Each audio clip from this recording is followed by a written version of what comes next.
All right. Well, good morning, everybody, and thank you for joining us for this morning's webinar, Supporting Your Students' Mental Health, presented by Erica Johnson, the Assistant Director for UAB Student Counseling Services. We're excited that you're here, and we're getting close to the end of our summer webinars. It's unbelievable to think that summer is almost over, and there's so many things that are happening within the next couple of weeks. And we know this is a wonderful time, but also a stressful time. And so we just wanted to offer you information about how UAB takes care of students' mental health, but also offer you some resources in case you need to reach out and support your student a little bit more, especially at these wonderful times. So today we will have our webinar at 9, and then tomorrow and Thursday, we invite you to the last two webinars. And I'm going to take this opportunity to make a little commercial. We have tomorrow the long-awaited dining services webinar at 11. And then on Thursday, we will have student involvement and leadership present about all the programs and organizations that they have so that your student can get involved. We've talked about the importance of out of classroom experiences and just extracurricular, co-curricular activities for your student to grow and explore different areas. So I'm glad that you're here. We're here on Zoom and also live on Facebook. So if at the end or during the presentation, if you have any questions that pop up, just put them in the Q&A section, either here in Zoom or in the comment section on Facebook. And if you see me turning my head, it's because I'm monitoring Facebook as well. So we just look forward to having your questions. If you don't have any questions at this time today, we'll give you information and contact information at the end so you can submit your questions later. So I'm glad to see people here on Zoom and on Facebook. So we're not going to hold this up anymore. So Erica, it's all yours. Take us through your webinar. Thank you for joining us. Yes, absolutely. Thank you, Carmen, for having me. Again, my name is Erica Johnson. I serve as the Assistant Director of Student Counseling Services. And today I have the pleasure of presenting some information on how to support your students' mental health. This presentation is going to have a lot of information. And so I want to start with this image of the charcuterie board. There's going to be a lot of options as it relates to supporting your students' mental health. And so as you're going through this presentation, I want you to take what you feel works for you and your student and thinking about that parent-child dynamic. And then also be willing to try something new. And so as I think about the charcuterie board, when I first started trying these, I didn't really care for olives, but then I gave olives a try. And now when I'm building my own boards, I always make sure that I have olives included. And so I want you to have that same mindset. Just have an openness. If there's something that you're like, oh, I'm not quite sure if that's going to work for me and my student, have an openness to at least give one thing a try. And so I'm excited to be here today, and we'll just dive right in. So we're going to start with practicing honest and strategic communication with your student. And so we want you to think about respecting your student's autonomy. College is going to be a major transition for you and your student. And so they're developing their own identities. And we got to figure out how we're going to allow them to form, again, those decision-making strategies while also taking a step back a little bit. And so as your student is sharing just their perspective and as they're navigating this experience, I know it may feel really easy to just jump in and say, actually, I think this, or I would prefer if you thought about this in this way. I want you to pause and ask your student, hey, can I share my thoughts on this? Because what you're doing is allowing them to take ownership of their experience, but then inviting you to share feedback if they're open to it. Also being transparent, but also selective. And so again, this is a major transition, not just for your student, but also you. And so there may be some concerns that you have. There may be some things that you want to voice with your student.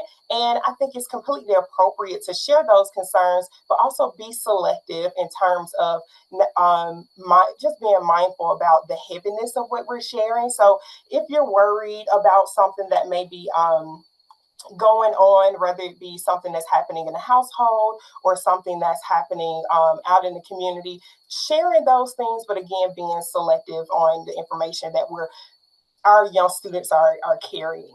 Also agreeing on communication norms. So what we have found is that it's easy to communicate with your student when you're living in the same household. You don't really have to establish when you're going to have conversations because you're in close proximity with each other. And so those conversations just flow organically.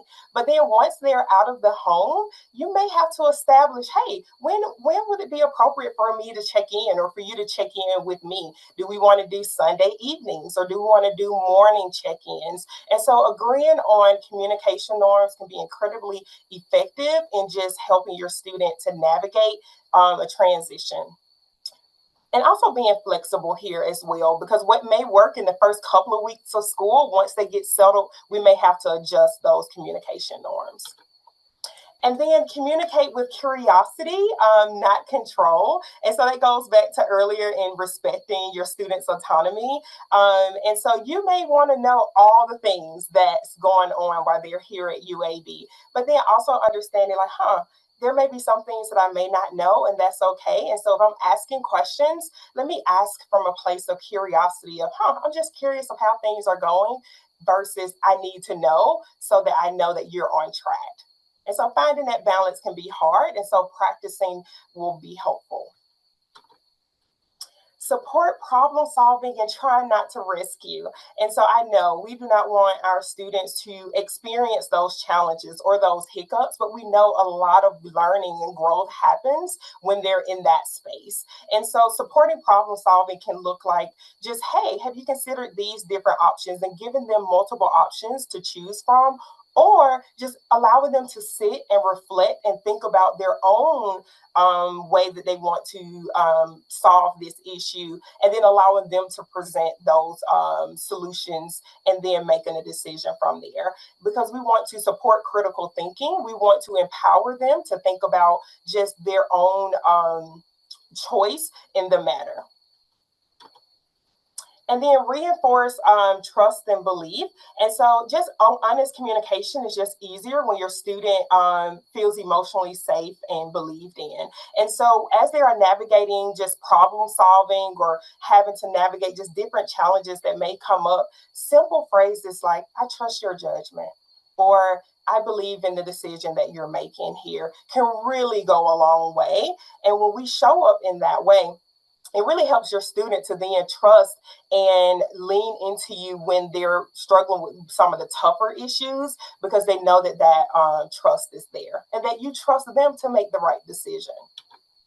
And then adapt as your student grows. And so you may find that how you show up for them in their first couple of weeks as a college student may not be what's needed as they progress through their first semester or even their second semester. And so just adapt as things change and be flexible. Because we know that this is, again, going to be a journey. And so at the end, we really want to make sure as we're thinking about communication that we're respecting your students' autonomy, we're agreeing on communication norms, and we're really reinforcing the trust and belief. And again, going back to the charcuterie board, there may be things here that you're like, I'm not quite sure just yet, but I want you to grab something that you think will work for you and have an openness to try different things. So then we move into discussing realistic expectations. And so normalize struggle as a part of growth. A lot of our students, when faced with challenges, they struggle with the idea that, wait, this is a part of learning. I may not know everything, and that's okay.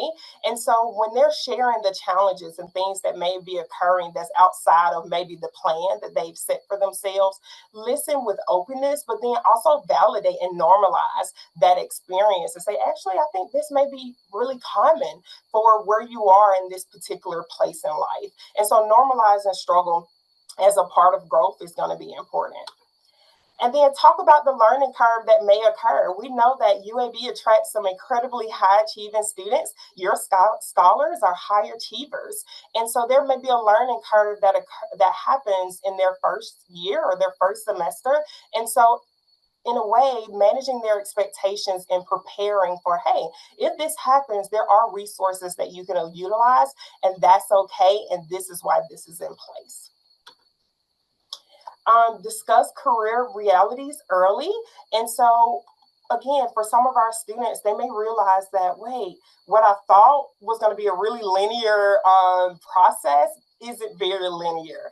And so talking through, hey, there may be some different things that you may have to navigate as you're pursuing this career in X. And so really opening up the conversation of what the realities may be as they're navigating their journey towards going into the career as they're in college.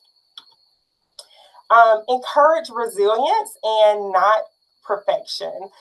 The amount of times that even in a counseling center that we're working with students who are struggling with perfectionism, and we work really closely with our students to help deconstruct that a little bit. And so one of the things that we often do is just letting them know that as you're navigating these different challenges, celebrate the moments where you're able to overcome, celebrate your strengths and the things that you've grown in as you've navigated these different challenges. And so for you as a parent, you can say, hey, I know this is not the outcome that you wanted, but I'm really proud of how you handled this situation. And so really validating and affirming your student. Offer support without over compromising. And so I know it can be easy to say, hey, everything's going to work out. Well, that's really superficial. We don't know if that everything is going to work out. But what you can say is that, hey, I don't know exactly how this will work out, but I believe in your decision making. I believe in your judgment and that you're going to figure out a solution that works best for you. And so that's a way that we can offer support to our students. And of course, encouraging your student to utilize the campus resources that are available to them. It's very common for students to not know what support is here on campus. And so when they're sharing what those challenges and those concerns are, being aware of what we have to offer, you can hopefully point your student to the right direction. And of course, student counseling is a support for your student. And so just to recap, we know that for our students, they may have an expectation that this process is going to be very linear. They're going to start here and they're going to end here, no hiccups, no challenges. But we know the reality looks very different. It may be very messy. They may get turned around. There may be some U-turns along the way, but that is a part of the journey. And so really just having that conversation in managing their expectations and thinking about what's realistic and what's the reality here. Modeling healthy coping skills is also a way that you can support your students' mental health here. And so be transparent about your own challenges, because you'll be surprised. Some of our students, they think their parents are in some ways got it all figured out and things are perfect. And so when they're navigating their own challenges, they struggle with how to share that with their parent because out of fear of judgment or I should have this all together. But when you're able to model that you don't always have it together and that you're having to navigate different challenges yourself and how you're using your decision making, it can help your student to feel safe and comfortable to share their own challenges. Name and normalize the emotions that you're having. And so as they're preparing for this transition and once they're on campus or here at UAB, you may have some big emotions that you're working through. It's okay to name those emotions to your student because they also may be struggling with some big emotions as well, and to know that this is a shared experience for you both. Demonstrate stress management habits. So what are the things that you do that are helpful and effective, and voicing those to your student? And so there's things that you're doing, like you exercise, or maybe you connect with friends. Share those things with your student with intentionality of, hey, when I'm stressed, which now I'm really stressed as I'm preparing for you to transition, I've leaned in more with my stress management strategies. And talk about your setbacks constructively. That's something that often comes up, and thinking about what is that inner voice. And sometimes that inner voice comes out, and we can be very critical when something happens that's outside of what we've anticipated or our plan.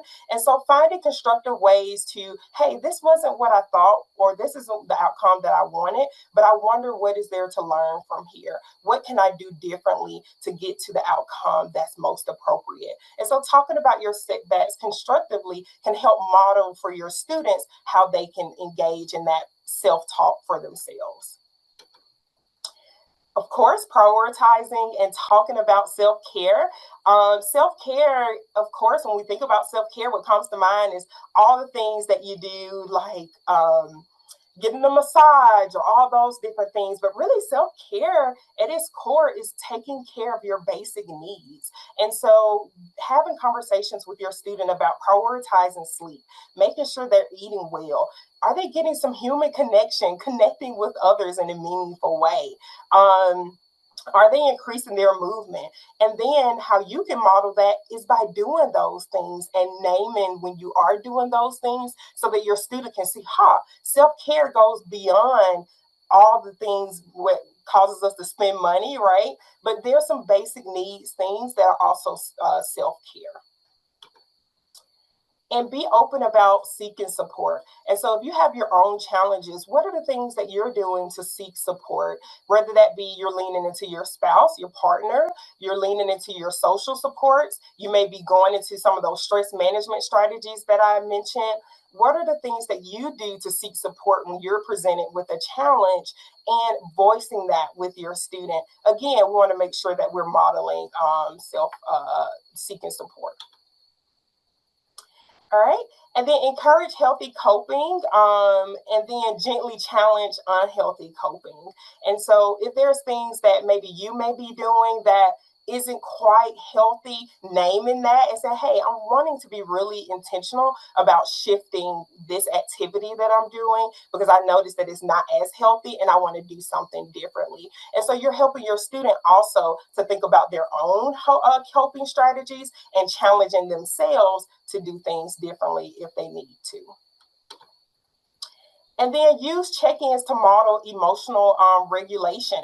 And so when you decide on those communication norms that we discussed earlier, let's say it's Sunday evenings where y'all are going to check in with each other, being honest about how your day may have went. And so, hey, today was pretty intense. I'm feeling overwhelmed, but these are some things that I'm going to do to help settle in, help decompress. So what you're doing is you're using that check-in to say, hey, this is how my day is going. However, these are the things that I'm going to do to help regulate myself and bring myself back to my baseline. And by doing so, you're modeling to your student what to do when they're struggling with some emotion dysregulation. And so by modeling the helping coping strategies, you're going to be helping your student to learn how to cope more effectively. So now we're going to move into knowing the warning signs. So your student, as they transition and they're adjusting, there's going to be some normal adjustment things that may happen, and that is completely normal. But if you're noticing some things that we would identify as warning signs, we want you to really take note and voice that to your student.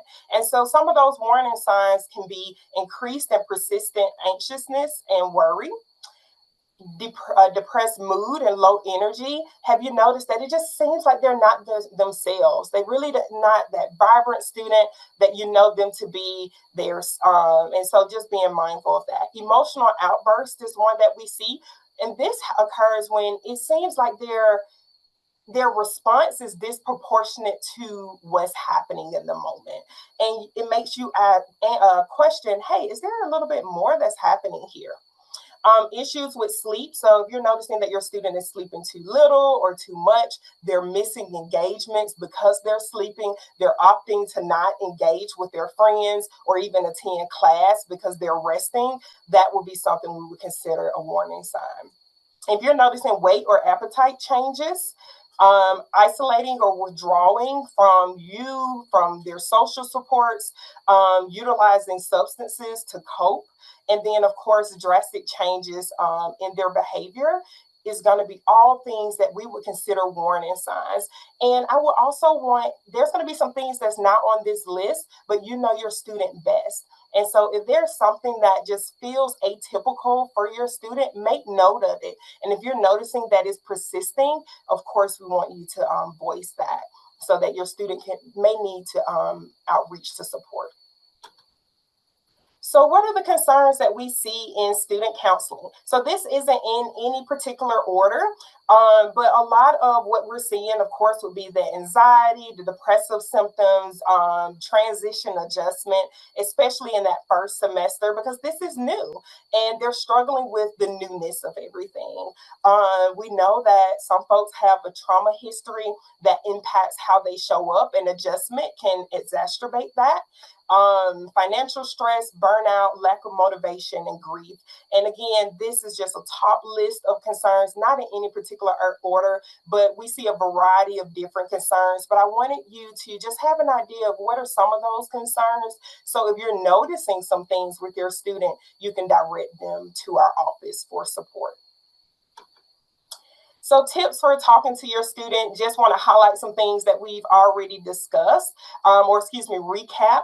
And so respect. So we want to make sure that you're being cautious of the language that may come off as judgmental or non-approving, but just simply state your observations can be more affirming. And so just again, respecting your students' autonomy as they're navigating this new journey, and then just asking, hey, would you like to hear my thoughts on this? Or I would like to share a little bit of what I've been observing if you're open to it. And then coming from a place of curiosity and not control. And so asking open-ended questions to better understand just your student's perspective. And we want to, of course, avoid judgment. And accepting your student as they are. And your student may make some changes as they are growing into their identity, finding new friendships, finding out who they are. And so you may have some really big feelings about that.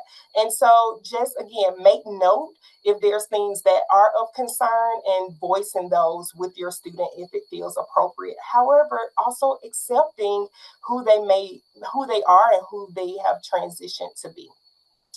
And then having hope is going to be very important. And so if your student is stressed, overwhelmed, remind your student that they're not alone and that we do have support services here for them.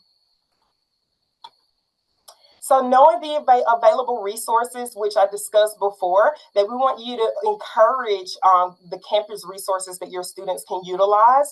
And so I want to talk specifically about the services we have in student counseling beyond the one-on-one individual counseling. We have a lot of digital resources that are available to our students for those who may not quite be ready to access counseling at this time, but they want to utilize our different digital platforms.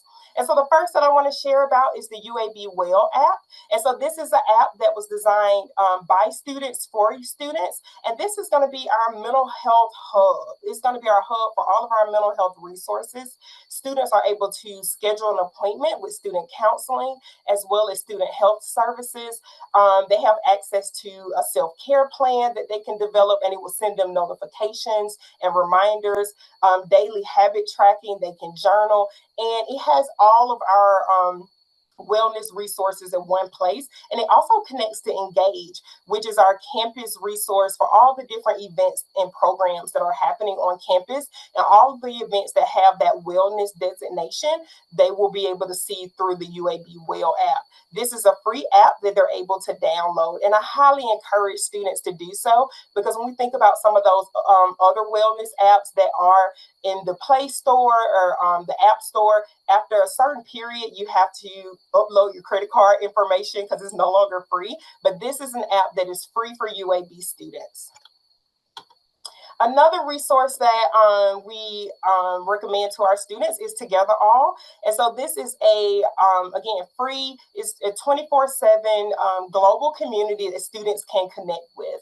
And so if a student is struggling with whatever challenge, they're able to create an account. This is anonymous, and they're able to share with other students around the globe about their experience, engage with other students, get feedback, read other threads on how other students may have navigated different challenges. And it's a really good opportunity to connect with other students, not just within the state of Alabama, but across the globe. And then we have TAL, which is therapist assisted online.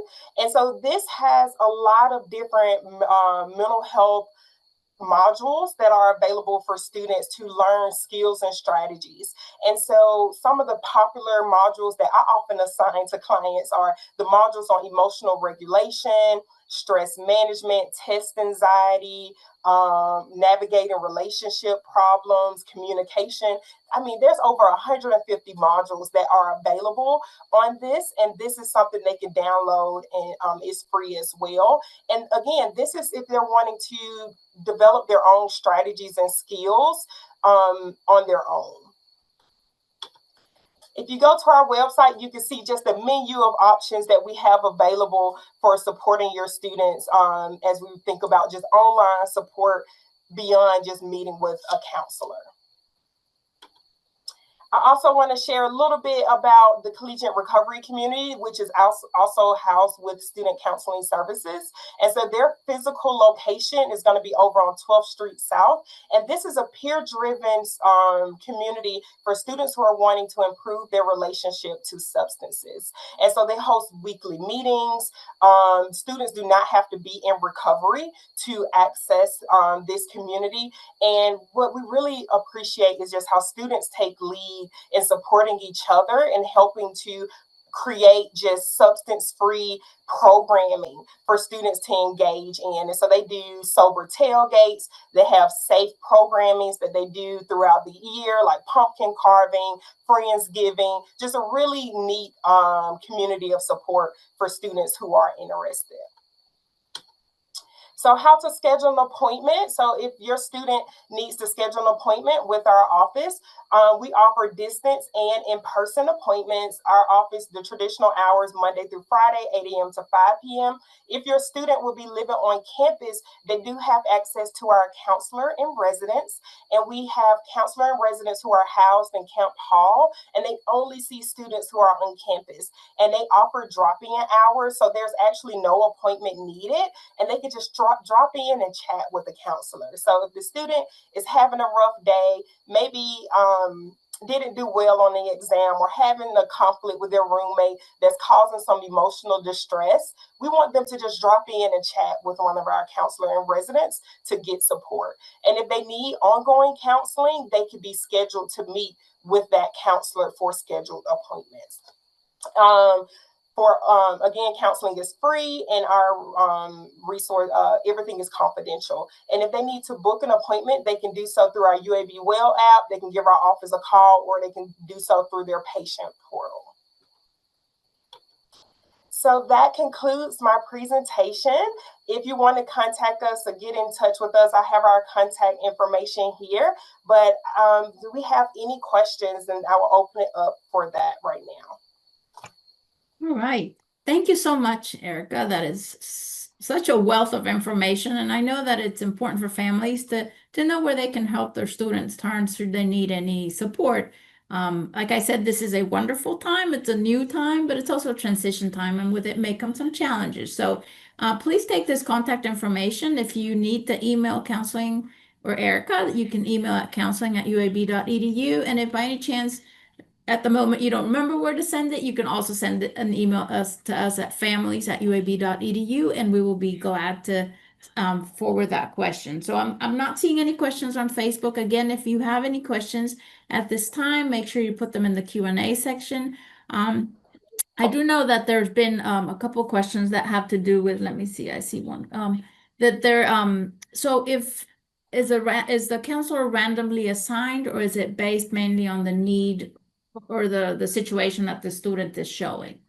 Yes, excellent question. So all of our counselors are what we consider generalists, and so they can work with a variety of concerns. And so while we do have an initial consultation process, which is that 15-minute phone call where we assess what the student needs are, and we then place them with a counselor, we really just place them with any of our counselors that's available. However, if your student meets with a counselor and they realize that it's not a good fit, they're not stuck with that counselor. They're able to voice those concerns by coming back through that consultation process and say, hey, I met with this counselor. It just didn't feel like it was a good fit. Can I be placed with someone else? And once they have been placed with a particular counselor, will they see the same counselor every time? Yes, and so they are able to continue with that counselor as long as they would like. That is awesome. You mentioned some of the resources, and again, families, their website for counseling services has a wealth of apps and other tools that you can share with your student and navigate through them. Sometimes it's easier to do it ahead of time than in the heat of the moment to say Uh-huh. something. So just get familiar and tell your student this is available. And again, like you said, Erica, I think it's very important when we help our students understand seeking help or seeking support is not a bad thing. It's actually shows strength and it shows that you really care about yourself. And so, and again, we're all here to help your student navigate the new experience and you as family members as well. So, I am not seeing any questions, but I do want to mention that on our website, also Blazer Well is a publication that has resources that you can share with your student. You can actually read it on your own and then pick on the resources or the topics or the issues that are mentioned there that may be of interest and you may bring out some discussion with your student. So I don't know, Erica, if you have any last minute thoughts or anything that you would like to leave our families with as they prepare for the transition. I know it's coming, and so I know it's like I said, bittersweet. It's exciting, but also it's a difficult time. It's a new moment, and we're letting our kids go. So I've been there, and so I know how special that is. Are there any last minute thoughts that you want to leave our families with? Yeah, absolutely. If there's no takeaway here, but just remaining engaged with your student. And so, as your student is navigating this transition, they may appear as if they have it all figured out, right? And so, you may be checking in with them, and they're like, "I got it. I'm good." Continue to engage, continuing to check in, because what we have found in the counseling center is that students are listening. They hear your voice, and often your voice is coming up in that session. And so don't stop engaging with your student, continuing to do those check ins because it's incredibly important and it's incredibly meaningful to your student. Yes, that is important. One last thing that came up is if as a parent or family member, we feel that there's something going on, is there a way to kind of seek help for our student if our student's not able or not ready to seek that support? Yeah, and so first, I think with a conversation, because when we consulted with parents and they've shared those concerns with us, one of the first questions we ask is, have you spoken to your student about these concerns? And you'll be surprised, often students have not shared those concerns with their student. And so I would first say or encourage you to have a conversation with your student. If you've had a conversation and you encourage them to utilize resources and there's still some concern there, we do have a clinical case manager here in our office. And so you can always give our office a call. Now, because of the confidentiality of our services, we can neither confirm nor deny if a student is accessing services. However, if a student, excuse me, if a third party is what we consider, which will be you all, was to reach out and share concerns, we'll track that and make note of it. And then if it's something that our clinical case manager deems we need to do an outreach, then she will outreach to that student just to say, hey, we were informed of X and we would like to connect you with our office if you're interested in support. Thank you. I think that's very important to keep in mind. So, family members, again, I'm not seeing any questions either here, additional questions here on Zoom or on Facebook. But if you have any questions later on, please email counseling@uab.edu or email us as families@uab.edu.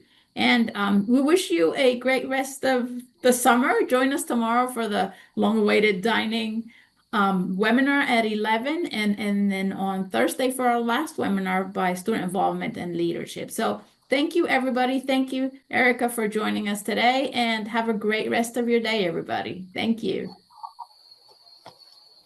Bye.